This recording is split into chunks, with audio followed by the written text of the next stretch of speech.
So it raises an obvious question, which has been dismissed in the media, but it's a real one. What about the last administration? They knew about this. Why didn't they do anything about it? And where was the FBI?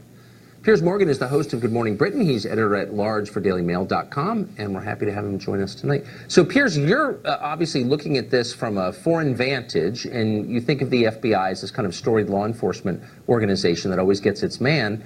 Have you revised your take on the FBI over the last year? Well, I've revised it certainly in the last week, which I think has been one of the worst ever weeks for the FBI in its 109-year history, Tuck, and I'll tell you why. Two reasons. One, take the Russia investigation. Donald Trump is president of the United States now and has been for just over a year. But there remains zero evidence that says that he colluded with anyone from Russia in any attempt to fix a US election. That's just a fact. Now, Mueller may have some secret evidence, but he hasn't produced it. So right now, there is no evidence linking Trump to any collusion. So that then prompts the question, well, OK, but we now know there was Russian meddling in the US election. We don't know quite the scale of it. It may be, as Britt just said, reasonably small and not that significant. But there was meddling, and you would expect that. But whose job was it to deal with that meddling, to stop it happening? Well, that would be the previous president, Barack Obama, who from 2014, when the meddling started, it was his job. It was on his watch. And he's got 17 intelligence agencies led by the FBI, and it is their responsibility, in my view, to investigate and to stop and to close down the kind of meddling that we saw from these Russians. And that simply did not happen. And so I would say that if you combine that performance by the FBI in terms of the Russian investigation or lack of it that was going on, and then you look at what happened with the mass shooting this week in Florida, where this is one of the most spectacular ball drops that I've ever seen from any intelligence agency. Yes. The FBI were warned twice. Once that this guy had apparently posted on a vlogger's commentary that he was going to be a school shooter. He has a very unusual name, this shooter, Nicholas Cruz, with Nicholas spelt in a very unusual name. The FBI were not able to trace him. And yet he had a background check to purchase the AR-15 with which he committed his crime. They could have found him in 5 minutes. Cut forward 4 months to the start of January, and then we have a most extraordinary situation where it turns out somebody very close to Cruz, the shooter, phoned the FBI tip line specifically designed for tips about crime and potential crime, and said, this guy is dangerous, he's heavily armed, we think he may be planning to shoot up a school. They gave them chapter and verse on this bloke. And the FBI didn't even refer it to its head office in Miami. It didn't even pursue this, despite now having 2 warnings that this guy might be armed, dangerous, unstable, mentally ill, and preparing to shoot a school up. Now, you put those 2 things together, Tucker, and I'm sorry, this is a pretty appalling performance by the FBI, leading me to conclude in my column today that you'd be better off calling them the Federal Bureau of Incompetence. Well, and you would add to that, and of course everything you said is factually true, and I think your interpretation is right. You add to that the Las Vegas shooting, which, the biggest in American history, these months later, we have no understanding of why that happened, and there's a trail of incompetent decisions by law enforcement. So here's my question. Given all of that, I think your position is a reasonable one. Why is it that people who say that are denounced as unpatriotic by media figures in this country? Why is it unpatriotic to question federal agencies? Well, it's interesting, isn't it? I mean, I think that the partisan nature of American politics is now so extreme, and it's on both sides to a large degree, but certainly the anti-Trump hysteria in particular means that people are not able to see the wood for the trees. I come from another country. I look at this with a pretty clear, open mind. You know, I wrote 36 columns about Donald Trump for the Daily Mail last year. 18 of them were supportive, 18 were critical. I'm a reasonably impartial voice in this debate. And I would simply say to all those who don't want any criticism of Barack Obama for what happened with the Russian meddling, or for the FBI with the meddling, or now the investigation of this shooter, take a good long look at yourselves. Because if this has happened with Donald Trump, let's reverse it. Let's say that, Donald Trump had been the president when all this meddling was actually going on, and we knew it was going on, there would be absolute outrage that he hadn't stopped it. Yes. And so I think it's perfectly legitimate to look at Barack Obama and say, where were you when this meddling was happening on your watch? And the answer is that he and the FBI seemed far more exercised to be investigating other technology in terms of emails and Hillary Clinton and servers and so on, quite legitimately. But were they basically taking their eye off the ball and not focusing on what is probably, for the American country, far more serious, which is persistent Russian meddling through new technology, through American companies like Facebook, Twitter, Google, and others, using and abusing them to try and influence and corrupt voting patterns and voting thinking? You can't argue simultaneously that that was a big deal and Obama is blameless for not investigating. I agree with that. Piers Morgan, thank you. Good to see you tonight. Many of them by the school shootings, and rightly so, that they might be open to a ban if it promised to save lives. So the question is, would an assault weapons ban prevent future shootings? That's the key question, and luckily we don't need to guess about the answer. We already had an assault weapons ban in this country for 10 years, starting in 1994. Now, that law, when it was written, mandated a comprehensive study of its effectiveness, which was produced, so we have a definitive answer. According to the Justice Department, our assault weapons ban, the one that passed in 1994, had no effect on crime rates. None. Nobody was saved by it. That shouldn't be surprising if you know the numbers, because despite the hype, rifles are actually not the weapon of choice for the overwhelming majority of killers in America. In 2015, the most recent year for which we have data, rifles were used in a total of 252 homicides in America. By comparison, old-fashioned knives, sharpened metal, were used in more than 1,500 killings. Blunt objects killed 437. A striking 624 murders were committed with bare hands and feet. Those are the actual numbers on that from the government.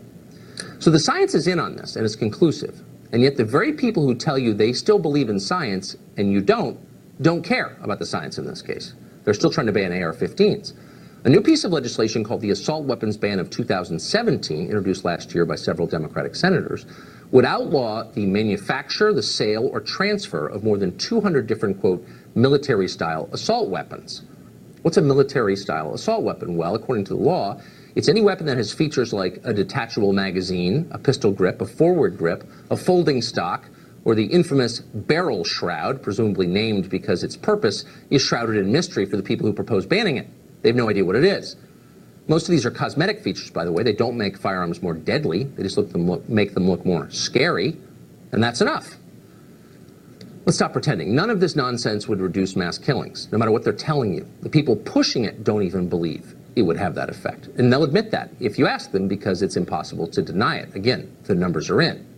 The real problem they have, the thing that animates them, is loathing of the Second Amendment, which, like the First Amendment, they no longer believe in. They think you do not have a right to own a gun, and they're working hard to make sure you cannot own a gun. Their aim is not safety, it's control. Jumaane Williams is a New York City council member. He's running for New York Lieutenant Governor, and he joins us tonight. Councilman Williams, thanks for coming on. Thanks for having me. I'm glad we decided it's a good time to talk about gun safety. Yeah, it is a good time to talk about gun safety. I think it's always a good time. So we had an assault weapons ban, very much like the one that Democrats in the Senate are proposing. And we had it for 10 years, and we know, because it was studied exhaustively, that it saved no lives. So what would be the motive in reimposing that same law? Well, also, I noticed on your data, you didn't put down that 90,000 Americans are shot, 30,000 killed by guns every single year. But the real question is what percentage of those are suicides, by the way? Do you know? So one, people like to put that out like it matters, but 2/3. Well, it does matter, actually. Well, no, so we'll say the majority were suicides. 2/3 are suicide, but that means 10,000 Americans are murdered. That's one. And two, which is just don't use phony statistics. That's all I'm asking. Two, which is critically important. All the data shows the presence of a gun increases a successful suicide percentage. So that's important. That's true. Those lives so matter. You think suicide? Just as a side note, since you're a liberal, I assume you're for assisted suicide. Well, you're suddenly against suicide when it's committed with a gun? No, or what's your position? I just don't want to make sure. I want to make sure we're all clear, because I know your master of conflation is good, and I just want to make sure. No, it's not. No. You can't say there are 30,000 gun deaths and not note that 2/3 were self-inflicted. I'm not for suicide. Assisted physician assisted or otherwise. I'm sure you are, but I just want to be clear with our viewers that you're No, I misusing want to be the clear stat, and say that which you were. that the lives that are lost to suicide also matter, and the 10,000 murders should be counted as well. Look, I'm not for gun killing of any kind. My only point is, look, legislators make laws, and they do so in the hope they will have their intended effect. And we know from 10 years of experience that an assault weapons ban doesn't work. There's no debate about that. The DOJ came to that conclusion after studying it. So why would we want it again? It's a simple question. So, but actually the real question is, and it's always to you, Tucker, do you believe that we shouldn't have unfettered access to guns in this country? That's the question. I don't know what that means. I don't live. I live in a world of specifics. I cover lawmakers who are trying to impose laws on the rest of us, and I try to assess whether those laws are wise and will be effective. If we're both being honest and want to deal with the gun violence. I am being honest. And so what we have to start is a point of where people agree. And what I'm saying to you is, should we have unfettered access to guns in this country? I don't even know what that means. We don't have unfettered access to guns. We Far from it. own, no, that's silly overstatement. That's not silly at all. That's a question I'm trying to get to you so that we can have an honest conversation about what to do after we've agreed with that. No, okay. So let's get, rather than get into this sort of airy world, let's get into the, those words don't mean much. Let's get into the specifics of the legislation that the left, the Democratic Party, is pushing now. They are saying that guns that have something called a barrel shroud ought to be prohibited, outlawed, banned. Again, and my question is why? Why would a barrel shroud make a gun more dangerous? Do you know? But again, that's the wrong question.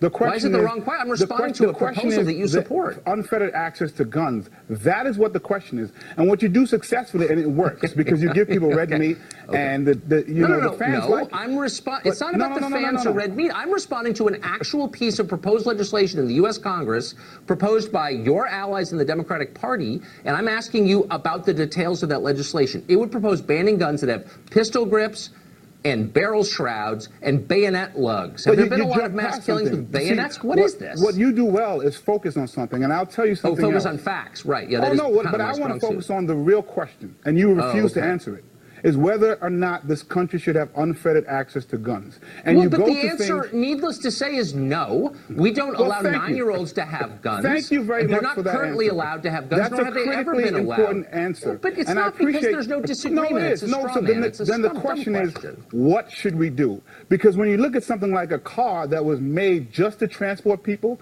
and accidentally kills people, we have tremendous amount of regulations. You need insurance. You have to have training. We talk about a gun. Tremendously regulated. I actually know quite a bit about a gun that is made to kill people. Are you have to have training to purchase a gun in most of this country? Are you willing to address the actual law proposed by actual Democrats in the actual U.S. Senate, or no? Or are you just going to... The country that has 50% of all civilian guns in the world and is 4% of the population, are you willing to admit that that has something to do with the gun violence in this country? It's a look, you're not. I'm dealing in the realm of social science and facts. But here's what we do agree on. You're dealing in the realm of conflation. And you do that well. I'm not conflating and I anything. want to start from here. Both of us are opposed to school shootings. Sure. But I don't want to use. Look, the fact that you're unwilling to address the specifics of the legislation suggests to me that your real aim is not reducing gun violence, but something, I would say, hidden, maybe taking guns away from the population. The reason I'm running for lieutenant governor is probably your aim. Well, the reason I'm running for lieutenant governor is because in New York City, I've been a leading voice among others in reducing gun violence just in the past year to 22%. What have you done to reduce gun violence in this country? I don't know. Exactly my point. Look, and you have a perch. You should be responsible, Councilman. You need to be responsible with the perch. I am responsible because I deal in facts and you deal in mindless generalizations that do nothing except get you votes. The unfettered access to guns in this country. It's a totally. I don't know who gave you that talking point, but you ought to fire him because it's an important talking point. And I'll look forward to your Twitter fans in just a few minutes. But there'll be a few people that always respond to me. I'm happy because I came on the show, and I'm looking forward to working with them. You want to get off Twitter and start doing something for the state of New York. Are you really hanging around on Twitter? You've got too much free time, man. Get off Twitter. What have I tell you my done kids that I'll to tell deal you with that gun too. violence? I told you what I did, and I'm very proud of it. I can tell you are. Thank you, Congressman. Thank you. Councilman, rather. Ooh, I just gave him a job boost.